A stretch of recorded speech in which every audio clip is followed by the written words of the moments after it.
When I saw my daughter on the subway with my grandson, I asked, "Why aren't you using the car I gave you?" She whispered, "My husband and his mom took it and used my family to threaten me." I just said, "Don't worry." Then I made just one call. I'm glad to have you here. Follow my story until the end and comment the city you're watching from so I can see how far my story has reached. I never expected to see my daughter on the subway at 3 in the afternoon on a Tuesday. Harper was supposed to be driving the Honda Accord I'd bought her just 8 months ago, a beautiful blue 2022 model that cost me $28,000.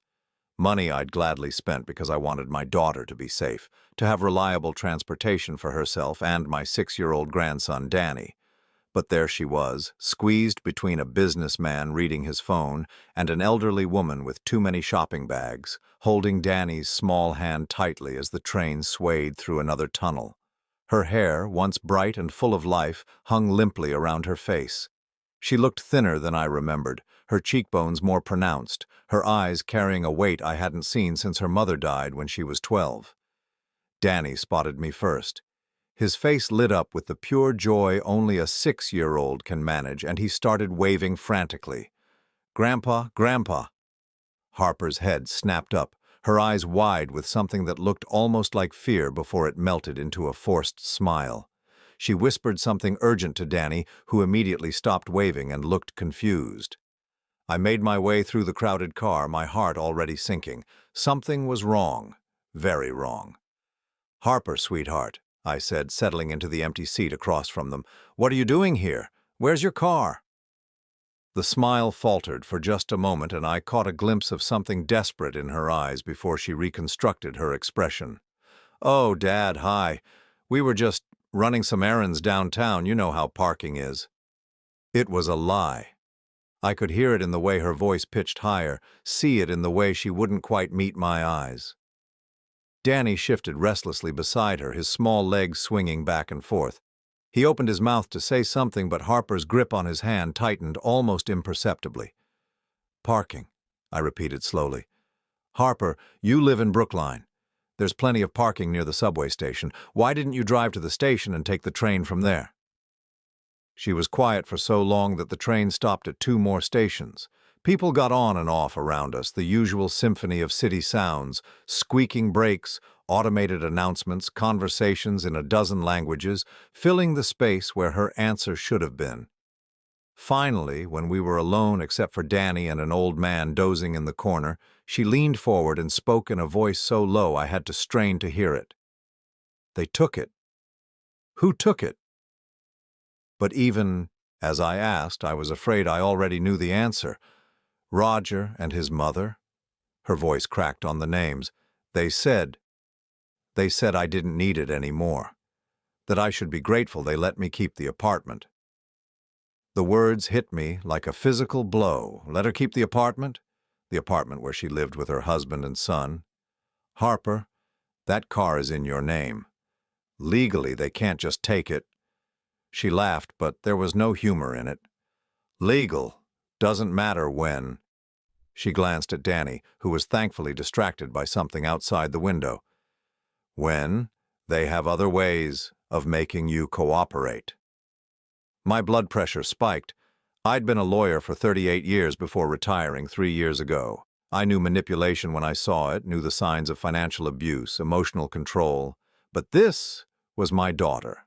My bright, independent daughter who'd graduated summa cum laude from Boston University, who'd once told me she'd never let anyone control her the way her mother had been controlled by her own family. "What kind of ways, Harper?" She was quiet again, her fingers nervously smoothing Danny's hair. When she finally looked at me, her eyes were swimming with tears she was fighting desperately not to shed. Roger knows things about our family, about you, things Diane found out somehow. They said if I don't cooperate, if I cause any trouble, they'll make sure I lose Danny, permanently." Her voice dropped even lower. "They said they'd use our family's reputation against me in court, make it look like I'm an unfit mother." I felt something cold and sharp settle in my stomach. "What things about our family?" But Harper shook her head quickly. "I can't. Not here." Not with Danny. She glanced around nervously as if someone might be listening. Dad, they monitor my phone. They check my bank accounts. I haven't been able to call you or see you without permission in over 2 years. 2 years. 2 years since our regular Sunday dinners had mysteriously stopped. 2 years since she'd stopped returning my calls promptly, always texting back with excuses about being busy or tired. I'd thought she was just adjusting to motherhood, to married life. I'd given her space when I should have been paying attention. Harper, listen to me. I kept my voice calm, controlled, the way I'd learned to do in court when everything was falling apart. This is going to stop. Today. She shook her head, frantically. No, Dad, you don't understand. They're too smart. They've thought of everything. Roger's mother, she's done this before. She knows exactly how to make it look like I'm the problem. Done what before? But the train was slowing down, and I could see Harper tensing up. She pulled out an old flip phone, not the iPhone I knew she'd had, and checked the time. I have to go, she said, gathering Danny's small backpack. I was only supposed to be gone for an hour. If I'm late, they'll want to know why. Harper, wait. But she was already standing, Danny's hand in hers. As they moved toward the doors, she turned back to me one last time. The expression on her face was one I'd seen in my courtroom too many times, the look of someone who'd given up hope, who'd accepted that their situation was permanent. Don't worry about me, Dad, she whispered. I'm handling it. The doors slid shut between us, and I watched through the window as she walked away, her shoulders hunched as if she were carrying an invisible weight. Danny looked back once, waving at me through the glass before his mother pulled him out of sight. I sat in that empty subway car for 3 more stops, my mind racing. My daughter was in trouble. Real trouble. The kind that required more than a father's love and good intentions to fix. But Harper was wrong about one thing. I wasn't going to worry about her. Worrying was passive, helpless. What I was going to do was much more active. I pulled out my phone and scrolled through my contacts until I found the number I needed. A number I'd hoped I'd never have to use, but had kept just in case. It rang twice before a familiar, gruff voice answered. Morrison Investigations. Detective Morrison, I said, my voice steady despite the storm raging inside me. It's Michael Brennan. I need your help. There was a pause, then a low whistle. Michael, it's been, 5 years since the Patterson case? Something like that. Listen, Tom, this is personal. It's about my daughter. What kind of personal? I looked out the subway window at the city rushing by, thinking about Harper's hollow eyes, her forced smile, the way she'd flinched when I asked about the car. The kind where someone is going to pay. The call with Detective Morrison had been brief but productive. He'd agreed to meet me the next morning, but I couldn't wait that long to start putting pieces together. I spent that evening in my study, surrounded by the legal pads and case files that had been my tools for nearly 4 decades, trying to reconstruct when everything had gone wrong. The truth was, I'd seen the signs. I'd just chosen to ignore them. It started small, the way these things always do. 3 years ago, when Danny was 3, Harper began canceling our Sunday dinners. Just occasionally at first. Roger had work commitments, Danny wasn't feeling well, they'd been invited to his mother's house instead. Reasonable excuses, the kind any busy family might have. But then the cancellations became more frequent and the excuses became more elaborate. Roger had been promoted and needed to work weekends. Diane, his mother, had health problems and needed Harper's help. Danny was having trouble adjusting to preschool and needed quiet weekends at home. I should have pushed harder, should have insisted on seeing my daughter and grandson. But I'd been trying to be respectful, trying to give them space to build their own family traditions. After all, Harper was 32 years old, or be a grown woman capable of making her own decisions. The first real warning sign came 18 months ago, during one of our increasingly rare phone conversations. Harper had called me on a Wednesday afternoon, her voice tight with stress. Dad, I need to ask you something, and I need you to be honest with me.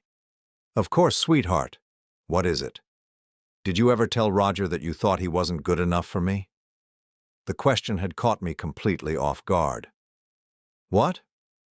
No, Harper. Why would you think that? He says you told him at our wedding that you were worried about my future with him, that you thought I was settling. I'd been quiet for a long moment, searching my memory. The wedding had been 7 years ago, a small ceremony at the Brookline Country Club.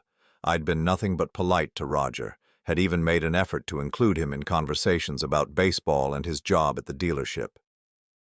Harper, I never said anything like that to Roger, ever. But he was so specific about it. He said you pulled him aside during the reception and, honey, that never happened.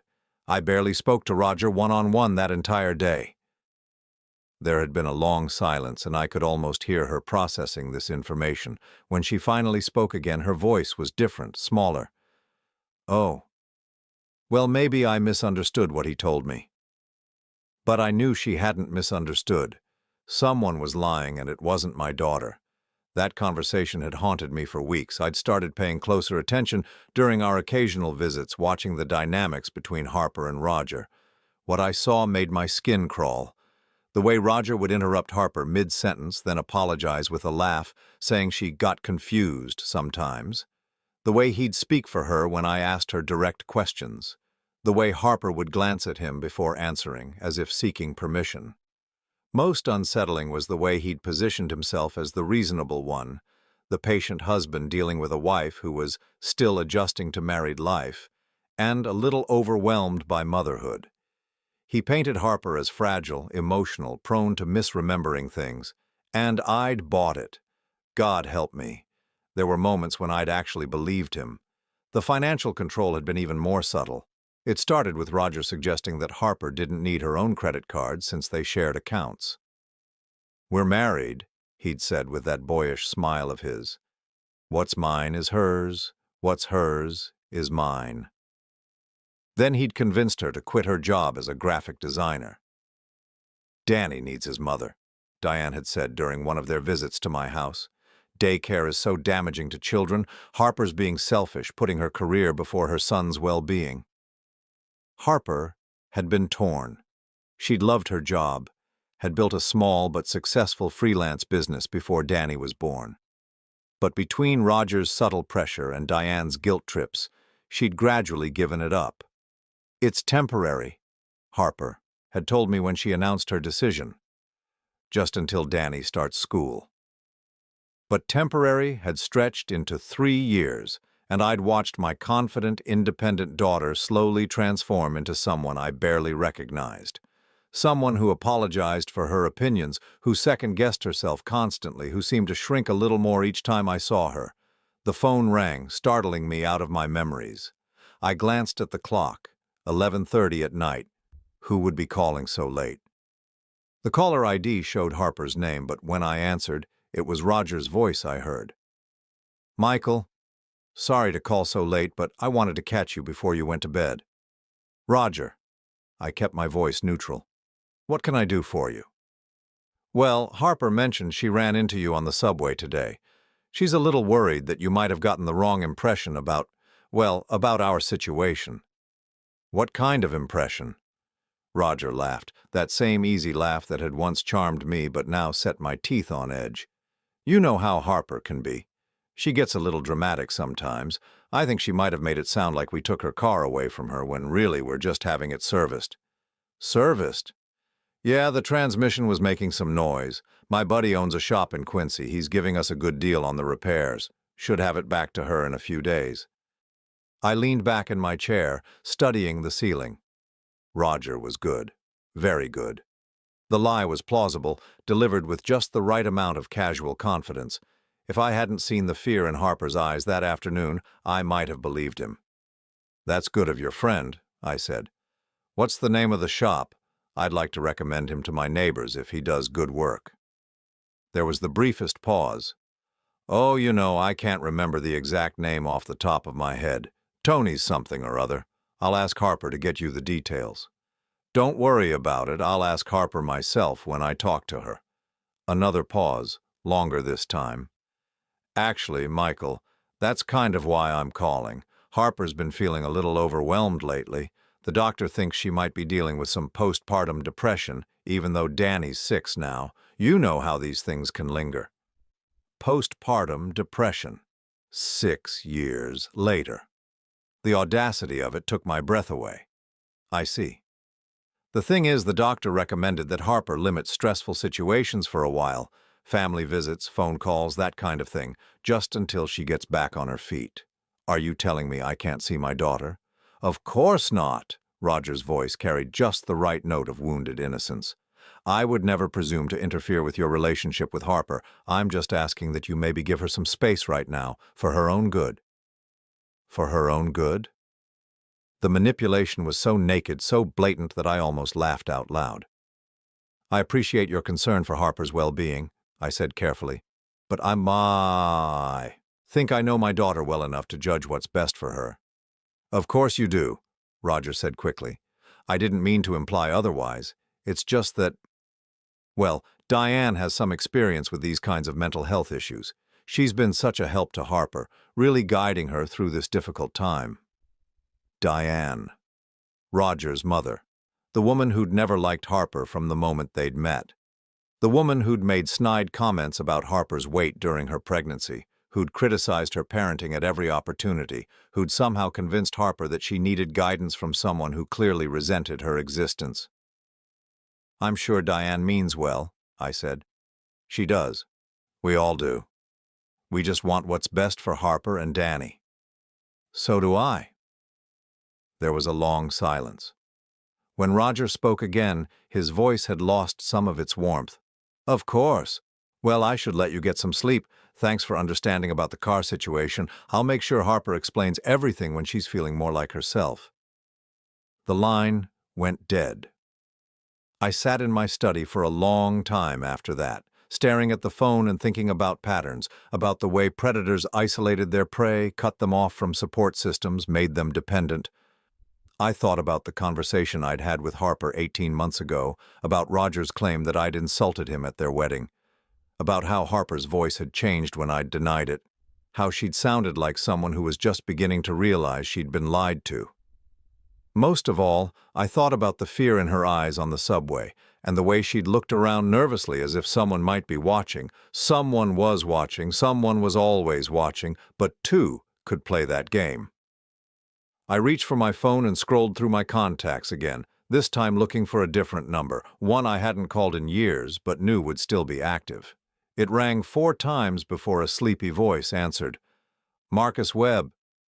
Marcus, it's Michael Brennan. I'm sorry to call so late, but I need a favor. Marcus was a private investigator I'd worked with on several difficult divorce cases. Discreet, thorough, and completely without scruples when it came to protecting his clients' interests. Michael, Jesus, what time is it? Late. Listen, I need you to look into someone for me.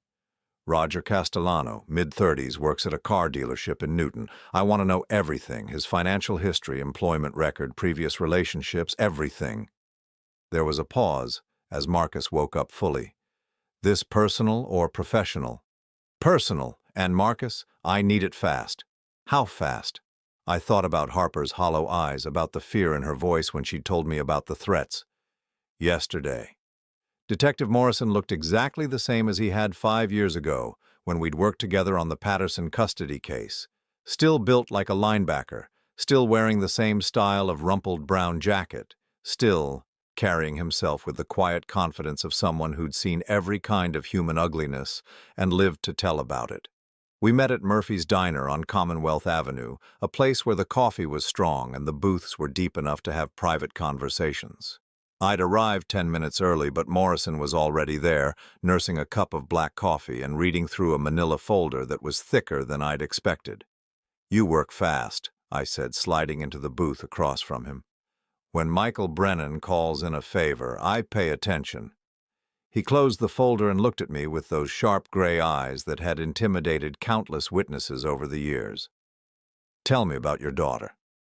I told him everything, about the subway encounter, about Harper's fear, about the phone call from Roger. Morrison listened without interrupting, occasionally making notes on a small pad. When I finished, he was quiet for a long moment. How much do you know about your son-in-law's previous relationships? Not much. Harper mentioned he'd had a serious girlfriend before her, but they broke up because she moved away for work. Why? Morrison opened the folder and pulled out a photograph. It showed a young woman with dark hair and nervous eyes sitting in what looked like a police station. This is Amanda Walsh. She dated Roger for 3 years. From 2011 to 2014, she filed a restraining order against him in January of 2015. My blood chilled. What happened? According to the police report, Roger had been controlling her finances, monitoring her communications, and threatening to harm himself if she left him. Sound familiar? It sounded very familiar. I stared at the photograph, seeing echoes of Harper's hollow expression in this stranger's face. There's more, Morrison continued, pulling out another file. Jessica Martinez dated Roger from 2015 to 2017. No restraining order, but she did file a complaint with the Better Business Bureau about Roger's mother. Diane, what kind of complaint? Diane apparently convinced Jessica to invest $15,000 in a business venture that never materialized. When Jessica asked for her money back, Diane claimed there had been a misunderstanding about the terms. Morrison laid out more photographs, more documents. 3 women in total, all between the ages of 25 and 35 when they'd met Roger. All had ended up isolated from their families, financially dependent, and emotionally shattered. The pattern is always the same, Morrison explained. Roger targets women who are independent but emotionally vulnerable. Women who've lost a parent, who've moved away from their support systems, who are looking for stability. He's charming at first, incredibly romantic, makes them feel like they're the center of his world. I thought about Harper at 25, still grieving her, mother's death, working long hours to build her freelance business, the perfect target. Then what happens? The isolation starts slowly. He finds reasons why their friends are bad influences, why their families don't understand their relationship. He encourages them to quit their jobs, to become financially dependent on him. By the time they realize what's happening, they're trapped. Morrison pulled out a legal document. This is the really interesting part. All 3 of these women had assets when they met Roger. Savings accounts, cars, inheritances. By the time they broke up with him, they had nothing. He stole from them? Legally, no. They signed documents giving him access to their accounts, put his name on their car titles, agreed to investments that benefited him. But they all claim they were coerced, that he used emotional manipulation and threats to get them to cooperate. I felt sick. What kind of threats? Suicide threats were common. He'd threaten to kill himself if they left him, if they didn't do what he wanted. Amanda Walsh told police that Roger once stood on the edge of a highway overpass, threatening to jump unless she agreed to take out a loan to pay off his gambling debts. And they all believed him? Morrison's expression was grim. Michael, you've been practicing law long enough to know how manipulation works. These women weren't stupid or weak. They were systematically broken down over a period of years. Roger is very, very good at what he does. What about his mother? Diane's role in all this? That's where it gets really ugly. Diane provides the legitimacy, the motherly approval that makes the whole thing seem normal.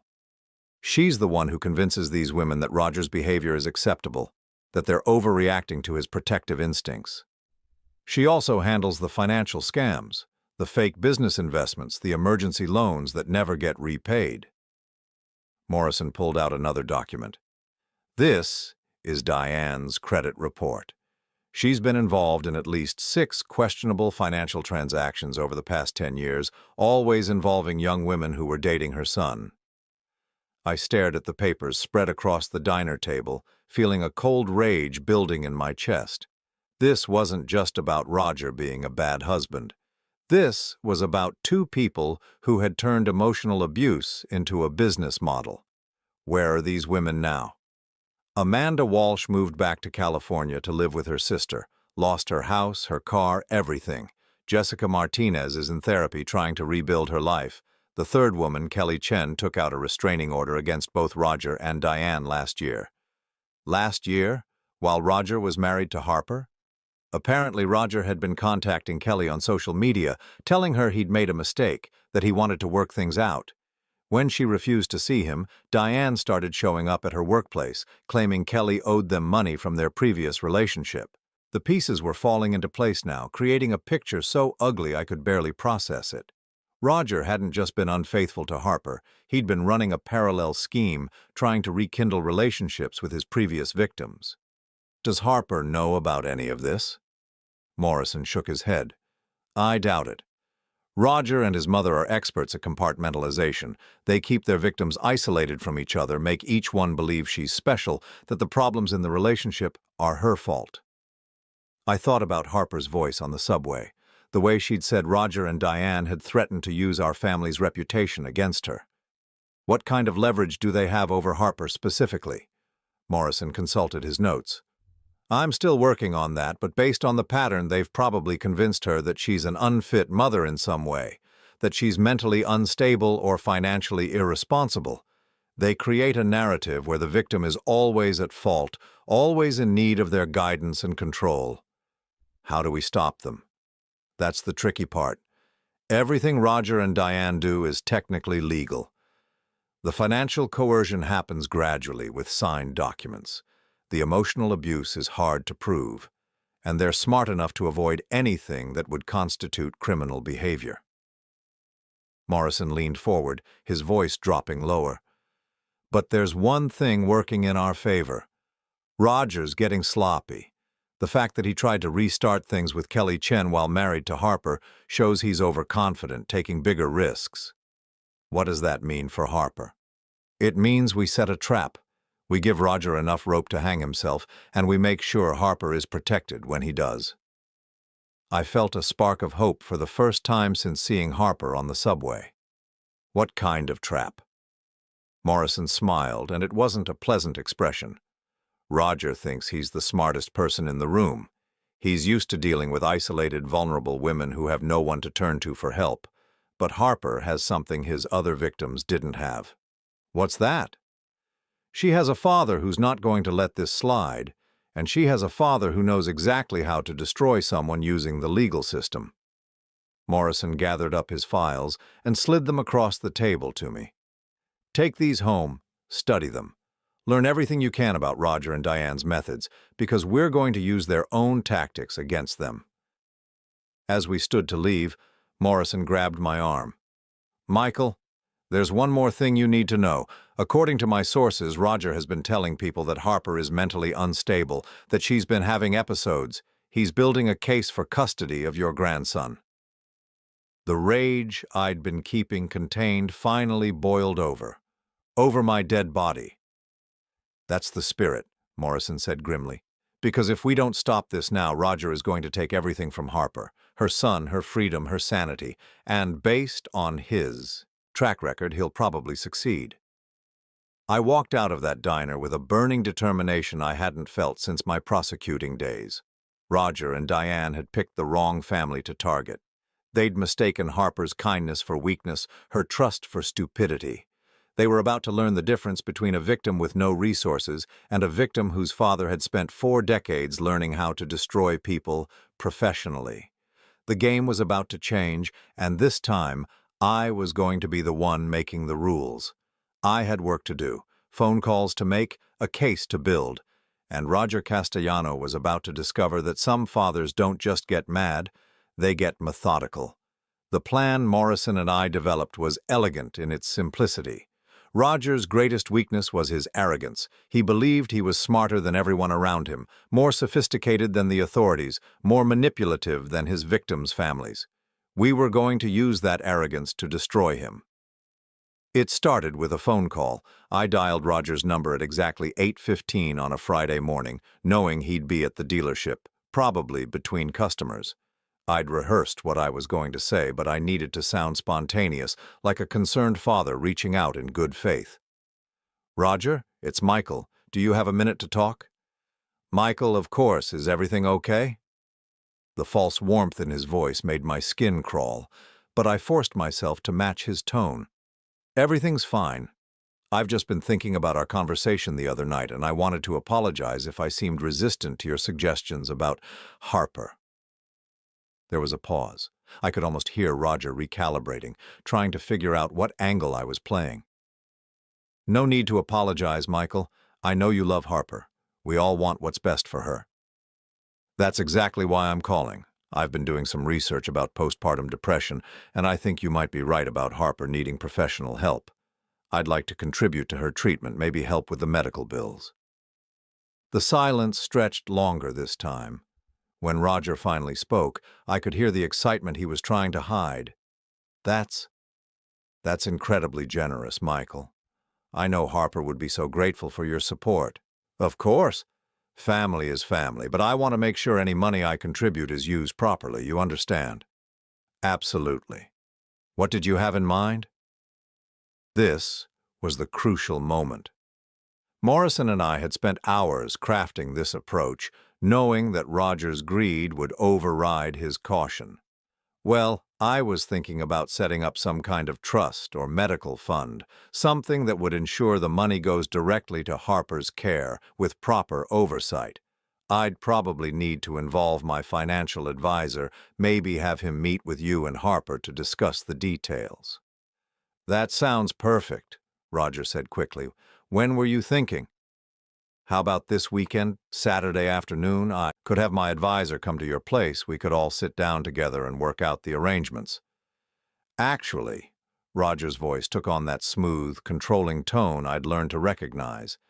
It might be better if we met at my mother's house. Harper's more comfortable there, and Diane has experience with these kinds of financial arrangements. Of course she does, I thought. Out loud I said, whatever makes Harper most comfortable. Should I bring any specific documentation? Just your financial information, bank statements, investment accounts, that sort of thing. Diane will need to see the full picture to set up the trust properly. There it was. Roger had just admitted that his mother would be handling my money, reviewing my private financial information, and setting up a trust that I'd never actually agreed to create. Morrison had been right. Roger was getting sloppy, so confident in his ability to manipulate people that he wasn't even bothering to be subtle anymore. I'll bring everything, I said. What's the address? Roger gave me Diane's address in Newton, a nice suburban neighborhood where the houses were expensive enough to look respectable, but not so expensive as to attract unwanted attention. We agreed on 2 o'clock Saturday afternoon. Oh, and Michael? Roger's voice carried a note of false intimacy. It might be better if we kept this between us for now. Harper's been so stressed lately, and I don't want to get her hopes up until everything is finalized. Of course, I understand completely. The moment I hung up, I called Morrison. He took the bait? Hook, line, and sinker. Saturday afternoon at Diane's house. He wants me to bring my financial information so they can set up a trust for Harper's medical care. Morrison chuckled. Beautiful. They're moving faster than I expected. Did he mention keeping it secret from Harper? Naturally. He doesn't want to get her hopes up. Perfect. That gives us everything we need. He's admitting that he's making financial arrangements for Harper without her knowledge or consent, and that his mother is involved in handling other people's money. Morrison had already arranged for the technical aspects of our trap. My financial advisor would actually be Marcus Webb, the private investigator I'd worked with before, wearing a wire and carrying recording equipment, sophisticated enough to capture every word of the conversation. The plan was simple. Get Roger and Diane to incriminate themselves by revealing their true intentions about the money, about Harper's supposed mental health issues, and about their long-term plans for controlling her life. Once we had them on tape admitting their schemes, we'd have enough evidence to protect Harper legally and expose their manipulation to the authorities. Saturday morning, I met with Marcus at his office in downtown Boston. He was a thin, nervous-looking man who could pass for an accountant or insurance agent, exactly the kind of person Roger would underestimate. "You sure you want to go through with this?" Marcus asked as he fitted me with a small recording device. "If these people are as dangerous as Morrison says, this could get ugly." "They've been destroying my daughter's life for 7 years," I said flatly. I'm not backing down now. Marcus handed me a briefcase filled with fake financial documents. Bank statements showing a larger balance than I actually had, investment portfolios that looked impressive but were completely fabricated, insurance policies and retirement accounts that painted the picture of a wealthy man with more money than sense. Remember, Marcus said, let them do most of the talking. Ask questions that make them explain their plans in detail. The more specific they get about how they're going to handle your money, the more trouble they'll be in later. At exactly 2 o'clock, Marcus and I rang the doorbell of Diane's house. It was a colonial-style home with perfectly manicured landscaping and expensive cars in the driveway, the kind of place that screamed respectable middle-class prosperity. Diane answered the door herself. She was a woman in her late 50s, carefully preserved with salon-perfect hair and clothes that cost more than most people spent on groceries in a month. Her smile was warm and welcoming, but her eyes were calculating, already sizing me up as a potential source of income. "Michael, how wonderful to finally meet you properly. Roger has told me so much about you." She led us into a living room that looked like something out of a magazine. All cream-colored furniture and expensive artwork, with not a single personal touch or sign that real people actually lived there. Roger was waiting for us, dressed in his best suit and wearing that boyish smile that had once charmed me. "Dad?" He stood up and shook my hand with both of his, a gesture that was probably meant to seem sincere but felt manipulative. "And this must be your financial advisor."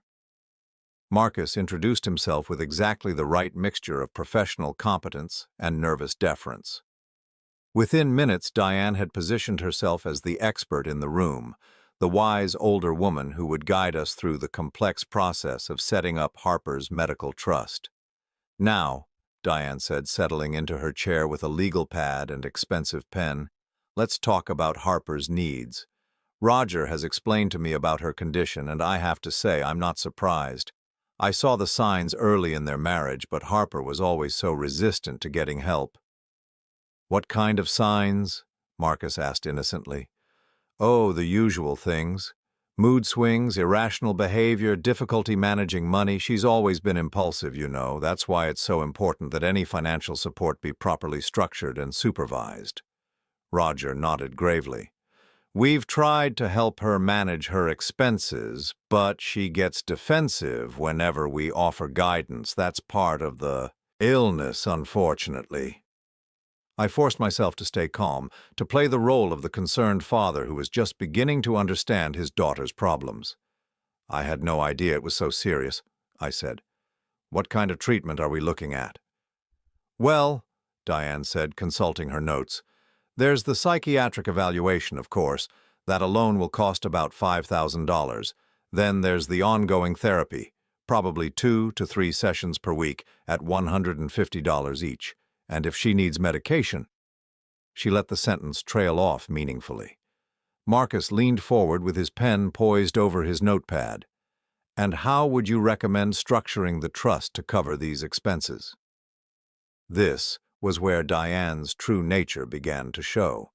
Her eyes lit up as she launched into a detailed explanation of how the money would be managed. By her, of course, since she had experience with these matters. Harper wouldn't have direct access to the funds, which would prevent her from misusing the money during her emotional episodes. "You have to understand," Roger interjected, "Harper can't be trusted to make rational decisions about her own care right now.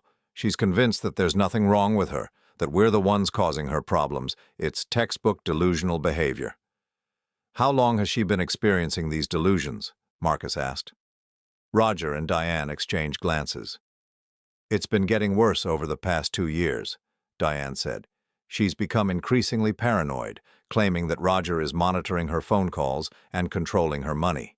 She even accused him of hiding her car keys to prevent her from leaving the house." "Of course, none of that is true," Roger added quickly. "We're just trying to keep her safe. She's been having these episodes where she forgets conversations we've had, forgets agreements she's made. The doctor thinks it might be early-onset dementia complicated by the depression."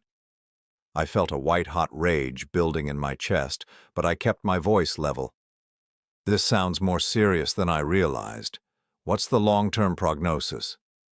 That's the thing, Diane said, leaning forward conspiratorially. With proper treatment and supervision, Harper could live a relatively normal life. But she needs structure, guidance. She needs people who can make decisions for her when she's not capable of making them herself. People like you, Marcus said. Exactly. Roger and I have already been providing that kind of support, but it's been a strain on our finances. Roger's been using his own money to pay for Harper's care, to keep her from making impulsive purchases or poor decisions. What kind of impulsive purchases? I asked. Oh, you know how women can be with shopping, Diane said with a laugh that made my skin crawl. Clothes, jewelry, expensive treats for Danny. She spent $3,000 on toys for him last Christmas, money they didn't have. Roger had to take her credit cards away to prevent her from putting the family deeper into debt. Roger nodded sadly. It's heartbreaking, really. She used to be so responsible, so independent, but this illness has changed her completely. They continued talking for another 30 minutes, each lie building on the previous one, each fabrication more elaborate than the last. They painted a picture of Harper as a delusional, irresponsible woman who needed constant supervision and medical intervention. They positioned themselves as her devoted caregivers, sacrificing their own comfort for her well-being, and through it all, they made it clear that any money I contributed would be under their complete control, with no oversight or accountability. By the time Marcus and I left Diane's house, we had recorded over an hour of conversation that thoroughly documented Roger and Diane's fraudulent intentions, their systematic lies about Harper's mental health, and their plans to steal money under the guise of medical care. Jesus, Marcus said as we drove away. I've heard a lot of scams in my time, but those two are professionals. They had answers for everything, explanations for every lie. Did we get enough? More than enough. Between what they said today and the evidence Morrison gathered about their previous victims, you've got a solid case for fraud, financial elder abuse, and conspiracy. Any prosecutor in the state would love to take this to trial. But I wasn't thinking about prosecutors or trials. I was thinking about Harper, sitting alone in that apartment, believing she was mentally ill, believing she deserved the treatment she was receiving. I was thinking about my grandson, growing up in a house where his mother was systematically destroyed every single day. And I was thinking about what I was going to do next. Because recording Roger and Diane was just the first step. Now came the part where I destroyed them. The confrontation came sooner than I'd expected. I'd planned to wait another week before making my move, to gather even more evidence and ensure that Harper was completely protected before exposing Roger and Diane's scheme. But sometimes life forces your hand, and Sunday morning at 9:30, my phone rang with Harper's number on the caller ID. This time, it was actually Harper calling. "Dad?" Her voice was shaking, barely above a whisper. "Can you come get me, please?" My blood turned to ice. "Harper, what's wrong? Where are you?" "I'm at the grocery store on Beacon Street. Roger thinks I'm shopping, but I found something. Dad, I found recordings." "What kind of recordings?" "Recordings of our conversations, private conversations I had with you, with Danny's teachers, with my old boss from the design firm. He's been recording everything for years." I was already reaching for my car keys. "Stay where you are. Don't go home. I'm coming to get you right now." "I can't stay long. If I'm gone too much longer, he'll come looking for me." "But Dad, there's more. Found a notebook where he's been documenting everything I do, everything I say. He's building some kind of case against me." The pieces clicked into place with sickening clarity. Roger hadn't just been controlling Harper's present. He'd been systematically documenting evidence to destroy her future. Every conversation, every interaction, every moment of vulnerability had been cataloged and recorded for future use. "Harper, listen to me very carefully. I need you to trust me completely. Can you do that?" "Yes." "I'm going to tell you some things that are going to be hard to hear, but I need you to know the truth. Roger and his mother have been running a scam. You're not mentally ill, you're not irresponsible, and you're not a bad mother. You've been deliberately manipulated and gaslighted for years." There was a long silence. When Harper spoke again, her voice was different, stronger, but with an undercurrent of rage. I hadn't heard from her since she was a teenager. I know. I've known something was wrong, but I couldn't prove it. Every time I tried to think clearly about what was happening, Roger would show me evidence of things I'd supposedly said or done, things I couldn't remember. Because they never happened. He's been creating false evidence to make you doubt your own memory and judgment. The recordings I found, some of them are edited. Conversations where my voice says things I never said. Dad, how is that even possible? Modern technology had made it frighteningly easy to manipulate audio recordings, to splice together words and phrases to create entirely fabricated conversations. Roger had been building an elaborate fiction about Harper's mental state, complete with manufactured evidence to support his claims. Harper, I need you to listen very carefully. Roger is more dangerous than you realize. He's done this before to other women, and right now he's planning to take Danny away from you. What? Her voice cracked with terror. He's been building a custody case based on the fake evidence he's collected. The mental health claims, the financial irresponsibility charges, it's all part of a plan to get full custody of Danny and cut you out completely. I could hear her breathing becoming rapid and shallow. Dad, I need to go back. If Roger realizes I'm gone, if he finds out I discovered the recordings, no, you're not going back there alone. I have to. Danny's at home with Diane. If I don't come back soon, Harper, I'm calling the police. No. The word came out sharper than I'd expected. Dad, you don't understand. Roger has friends on the police force. He's been planning this for months, maybe years. If the police get involved now before we have proof of what he's been doing, he'll just use it as more evidence that I'm unstable. She was right, and I knew it. Roger had been too smart, too methodical in his approach. A hysterical wife calling the police with claims about hidden recordings. And financial manipulation would fit perfectly with his narrative about Harper's deteriorating mental health. Then what do you want to do?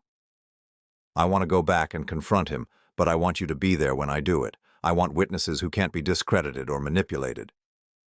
It was dangerous. Roger had shown himself capable of elaborate psychological manipulation, but I'd seen enough domestic abuse cases to know that when cornered, manipulators often turned violent.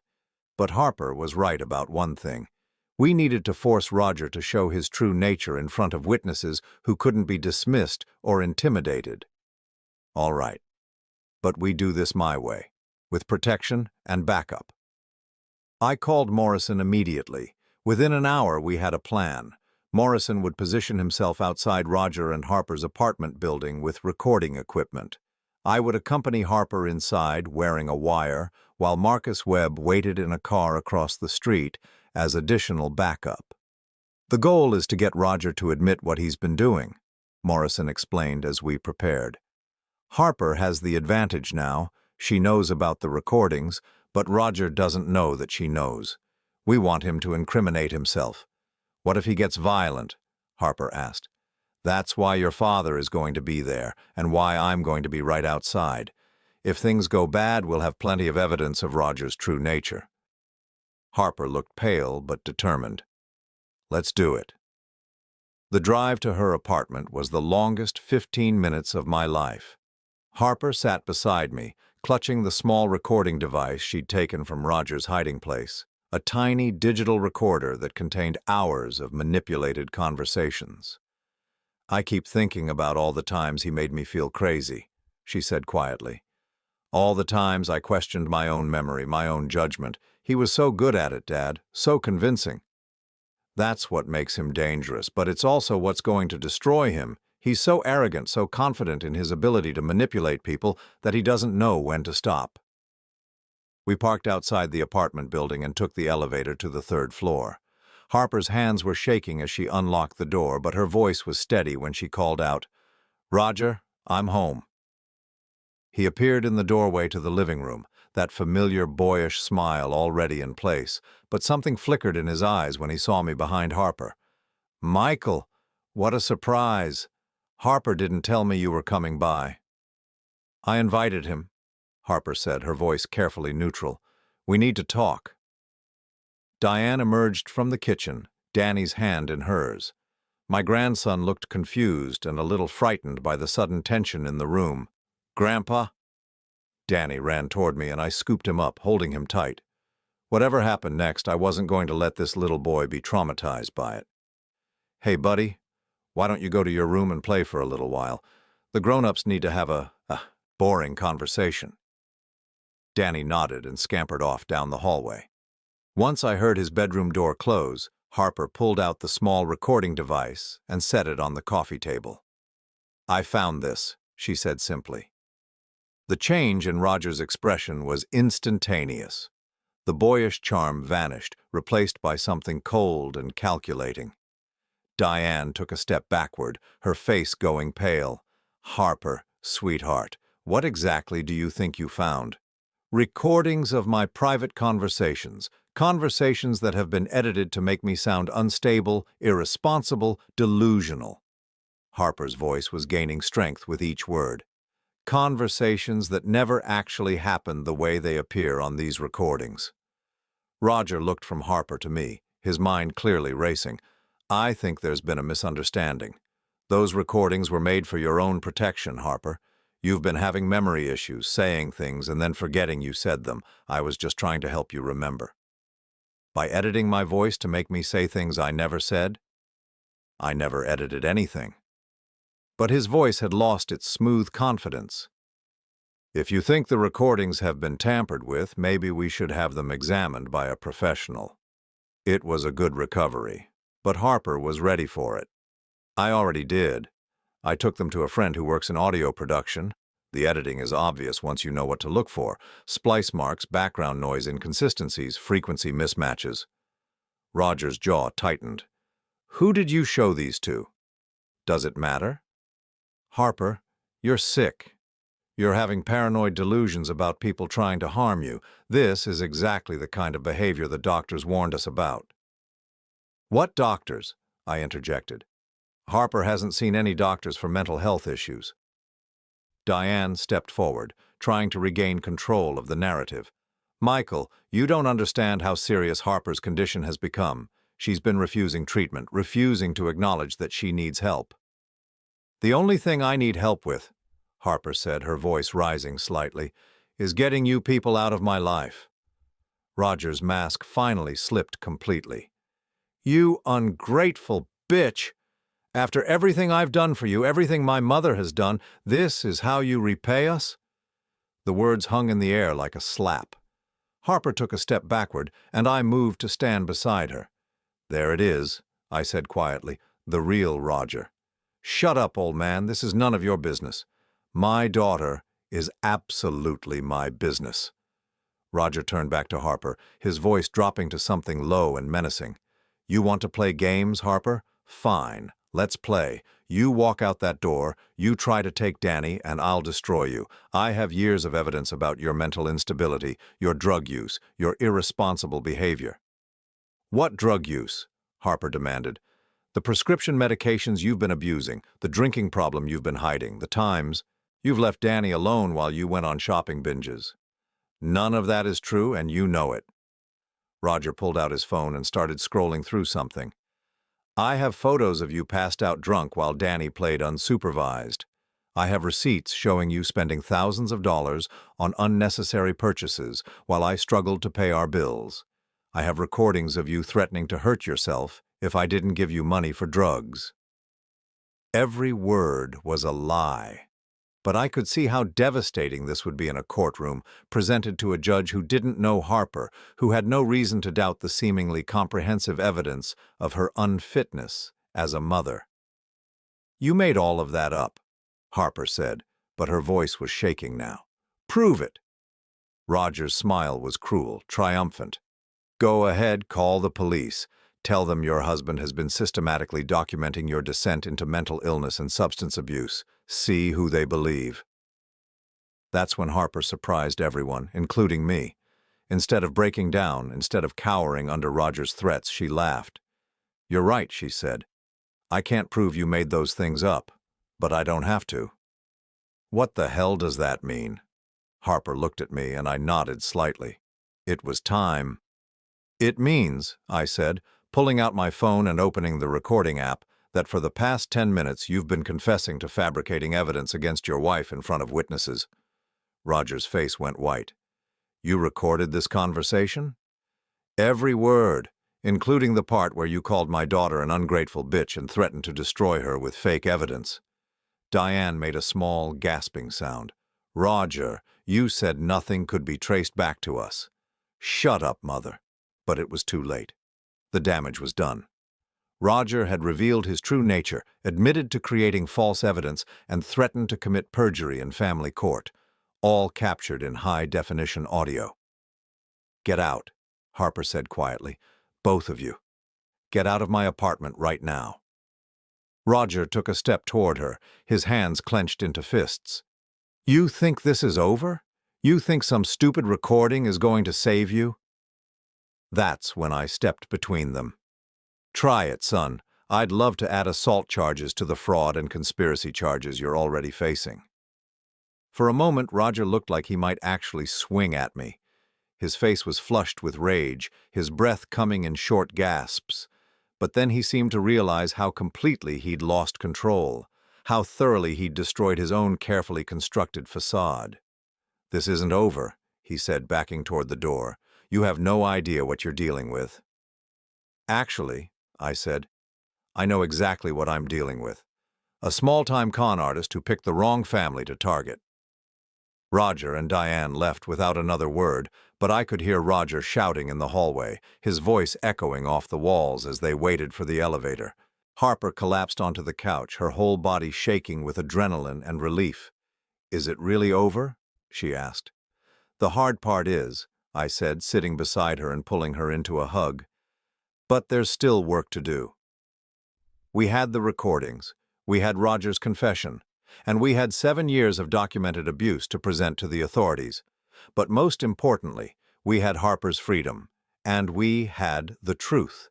The mask had finally fallen, and Roger Castellano was about to learn what happened when you targeted a family that fought back. 6 months later, I sat in the kitchen of my house in Brookline, watching Harper help Danny with his homework at the same table where I'd once helped her with hers. The morning light streamed through the windows, illuminating 2 faces that looked more peaceful than I'd seen them in years. Harper had moved back in with me 3 days after the confrontation with Roger, bringing nothing but a few suitcases and a determination to rebuild her life from scratch. The legal process had been swift but thorough. Detective Morrison's evidence, combined with the recordings we'd made, had given us everything we needed to ensure Roger could never hurt Harper or Danny again. The divorce had been finalized just 2 weeks ago. Harper received full custody of Danny, with Roger granted only supervised visitation rights that he'd already stopped exercising. The restraining order prevented him from contacting Harper directly or coming within 500 feet of her, Danny, or me. But the legal victories, satisfying as they were, paled in comparison to the transformation I'd witnessed in my daughter. Harper looked up from Danny's math worksheet and caught me staring. "What?" "You're humming," I said. "I haven't heard you hum in years." She smiled, a genuine expression of contentment that reached her eyes. "I feel like humming. Is that weird?" "It's wonderful." Danny finished his problem and looked up proudly. "Grandpa, look, I got all the multiplication tables right." "That's fantastic, buddy. You're getting as smart as your mom." "Mom's the smartest," Danny said matter-of-factly. "She knows everything." Harper ruffled his hair. "Not everything, sweetheart, but I'm learning." She was learning. Over the past 6 months, Harper had slowly rediscovered who she was underneath 7 years of systematic manipulation. It hadn't been easy. There had been days when she'd questioned every decision, wondered if Roger might have been right about some things, struggled with the guilt and shame that are the lasting wounds of psychological abuse.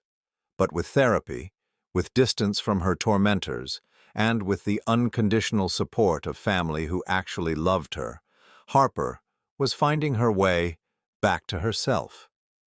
The phone rang, interrupting our peaceful morning. I glanced at the caller ID and felt my jaw tighten slightly. "It's Morrison," I told Harper. She nodded. We'd been expecting this call for weeks, ever since the prosecutor's office had informed us that Roger's case was moving forward. "Michael?" Morrison's voice was cheerful when I answered.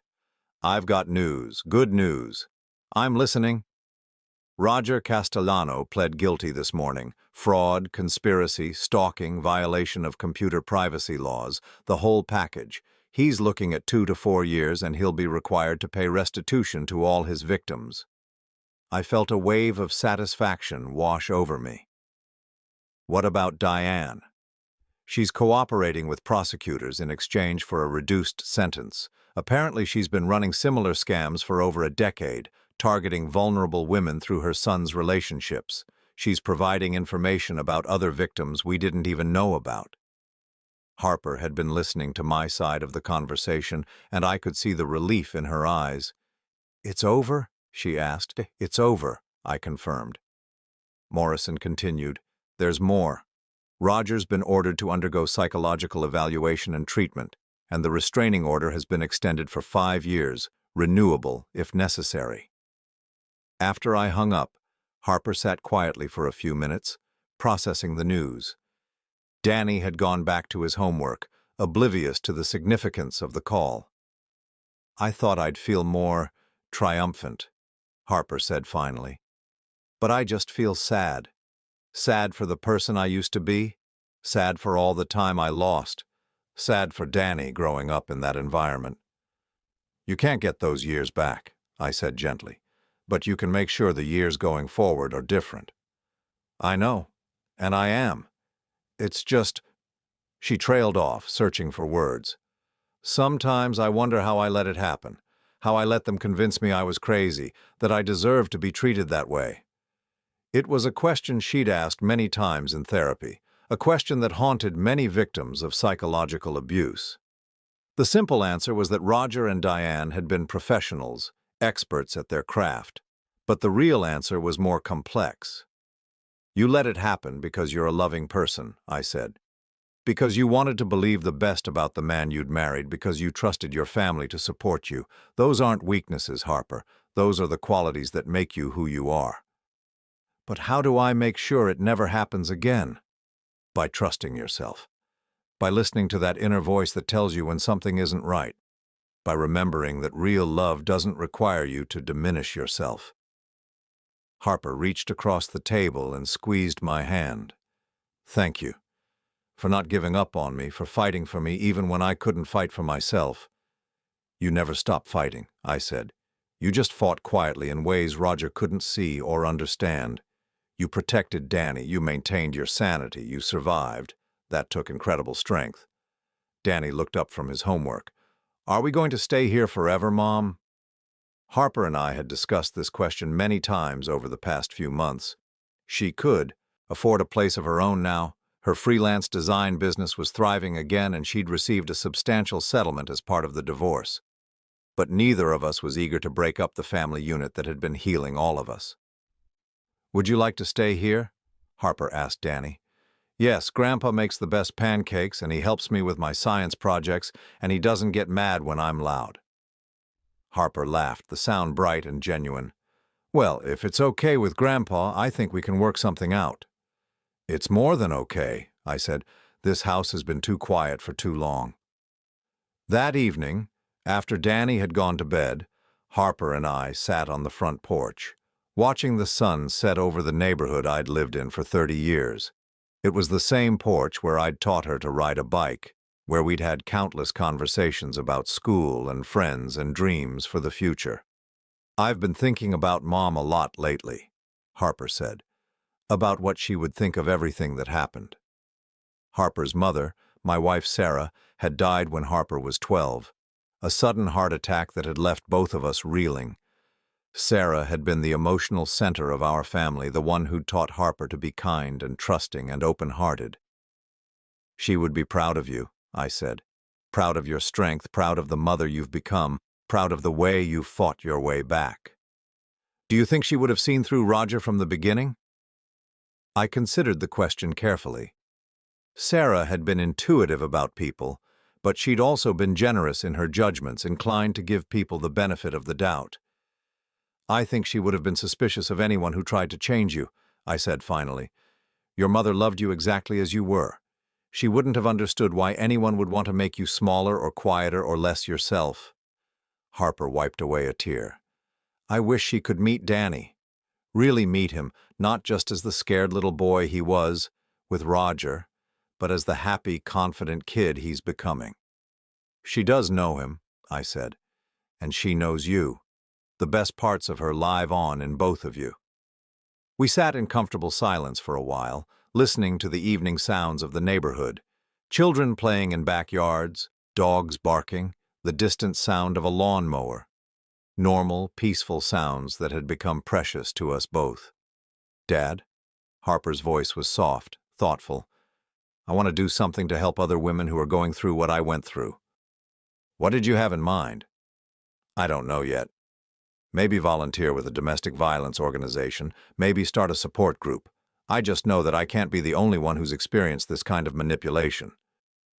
She wasn't. Morrison had connected us with several of Roger's previous victims, and we'd learned that Harper's experience was disturbingly common. Financial abuse, isolation, gaslighting, these were tools used by manipulators across the country to control and destroy the women they claimed to love. Whatever you decide to do, I said, I'll support you completely. I know you will. That's the difference between real family and the fake version Roger and Diane created.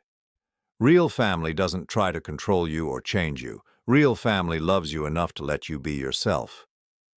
3 months later, Harper launched a small consulting business, helping other abuse survivors navigate the legal and financial challenges of leaving manipulative relationships. She worked with lawyers, therapists, and financial advisors to create comprehensive support plans for women who were ready to reclaim their lives. Her first client was Amanda Walsh, the woman Morrison had told us about, Roger's victim from years earlier. Amanda had been living in California, still struggling with the financial and emotional damage Roger had inflicted. Harper flew out to meet with her, sharing not just practical advice, but the hope that comes from seeing someone who has survived and thrived. It was like looking into a mirror, Harper told me after that first meeting. Not just seeing what Roger had done to her, but seeing how strong she actually was, underneath all the damage.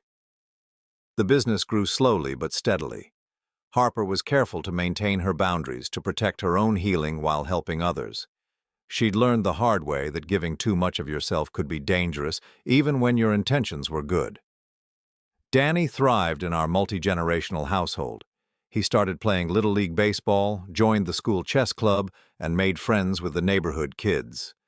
Most importantly, he began to trust his own voice again, to speak up when he was happy or sad or confused instead of walking on eggshells the way he'd learned to do with Roger. One evening in late spring, almost a year after the confrontation, Danny came to me with a question that caught me off guard. "Grandpa, why did Roger try to hurt Mom?" I'd been dreading this conversation, knowing that eventually Danny would need to understand what had happened in his early childhood. Harper and I had decided to be honest with him, but age-appropriately so. Some people have problems inside themselves that make them want to control other people, I said carefully. Roger had those kinds of problems. It wasn't anything your mom did wrong. But why didn't he just get help for his problems?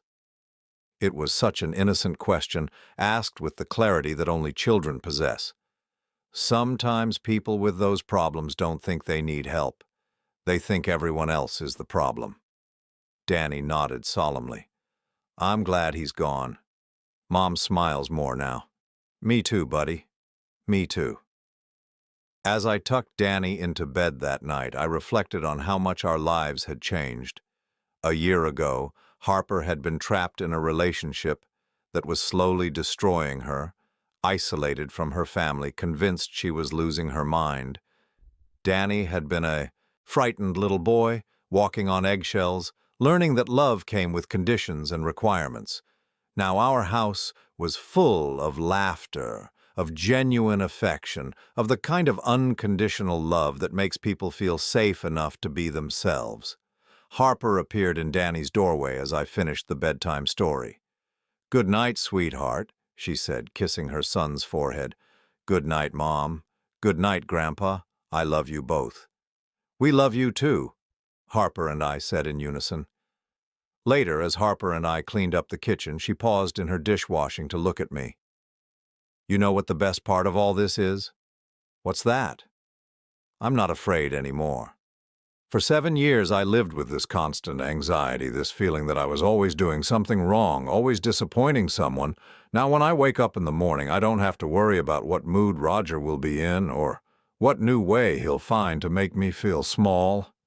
She dried her hands and leaned against the counter. I get to just be.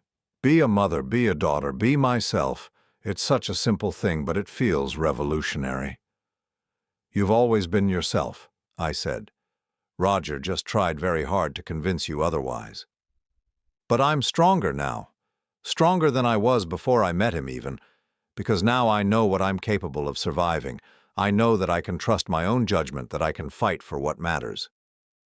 That night, as I lay in bed listening to the sounds of my family sleeping peacefully in their rooms, I thought about the phone call that had started everything. Harper's whispered plea from the subway, her confession about the stolen car and the threats. I thought about how close we'd come to losing her completely, how Roger's plan might have succeeded if Harper hadn't found those recordings, if she hadn't had the courage to reach out for help. But mostly I thought about resilience, about the human capacity to heal and grow and reclaim joy after trauma. Harper hadn't just survived Roger's manipulation, she'd emerged from it stronger, wiser, more compassionate. She'd turned her pain into purpose, her experience into empathy for others who were suffering. The next morning, I found Harper in the kitchen early, making coffee and humming quietly to herself. Sunlight streamed through the windows, illuminating her face as she moved around the familiar space. "Good morning," I said. "Good morning, Dad. Beautiful day, isn't it?" It was. It absolutely was. Harper poured me a cup of coffee and sat down at the table where we'd had so many conversations over the years. The table where she'd done homework as a child, where we'd planned her wedding, where we'd sit together working through the aftermath of her divorce. "I have some news," she said, her eyes bright with excitement. "Good news, I hope." "Very good news. I got a call yesterday from a women's shelter in Providence. They want me to develop a workshop series about recognizing and escaping financial abuse. It would mean traveling once a month, but Danny and I talked about it, and he's excited about the adventure." I felt a surge of pride so strong it almost took my breath away. "Harper, that's wonderful. It feels like everything is coming full circle. All the pain, all the struggle, it's becoming something meaningful, something that can help other people." She reached across the table and took my hand. "Thank you for never giving up on me. Thank you for seeing who I really was, even when I couldn't see it myself. Thank you for letting me fight for you. Thank you for trusting me enough to ask for help." We sat together in comfortable silence, father and daughter, survivors and victors, planning for a future that was finally truly ours to create. The silent control was over. In its place was something much more powerful, the loud, joyful, unashamed sound of a family that had found its voice again. And we were never going to be quiet about our freedom again.